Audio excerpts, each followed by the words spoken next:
యుధిష్ఠిరుడు కొందరి కంటికి భూమి మీద నడిచేవాడు కాదు.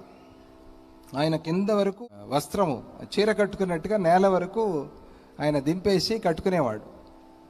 చాలామందికి తెలియదు యుధిష్ఠిరుడు భూమి మీద ఒక అంగుళం పైకి నడుస్తూ ఉండేవాడు. భూమి స్పర్శ అయ్యేది కాదు యుధిష్ఠిరుడికి అని భారతం చెప్తుంది. భూమి మీద పాదం మోపేంత పాపం కూడా ఆయన చేయలే. ఇది అందరూ చేసే పాపం, తప్పదు. భూమి మీద పుట్టిన ప్రతి నరమానవుడు భూమి మీద నడవాలి కదా. యుధిష్ఠిరుడు అట్లా భూమిని కూడా కాలుతో స్పృశించేవాడు కాదు, అట్లా పైనే వెళ్ళేవాడు. యుధిష్ఠిరుడి రథం కూడా అంతే, నేలకే తగిలినట్టుగా ఉంటుంది కానీ తగలదు. నేలకి తగిలినట్టుగా ఉంటుంది. ఇప్పుడు మ్యాగ్నెటిక్ పవర్తో నడిచేటువంటి ట్రైన్స్ అన్నీ వచ్చాయి, తగిలినట్టుగా ఉంటుంది, తగలదు.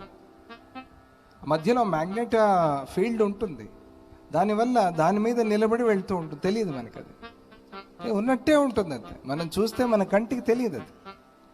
అలా యుధిష్ఠిరుడు ఒక మ్యాగ్నెట్ ఫీల్డ్ క్రియేట్ చేసుకున్నాడు తన చుట్టూ, దాంతో అట్లా వెళ్తూ ఉండేవాడు. ఇది సాధ్యమైతే అదెందుకు సాధ్యం కాదు. యుధిష్ఠిరుడు ఆ ప్రకారంగా ధర్మంగా ఉండేవాడు. అందుకని అందరికీ కనిపించేది కాదు, మళ్ళీ అది కొందరికే తెలుసు యుధిష్ఠిరుడి సంగతి. దుర్యోధనుడికి సొంత తమ్ముడికి తెలియదు, గమనించలేదు, చెప్పినా కూడా నమ్మలేదు.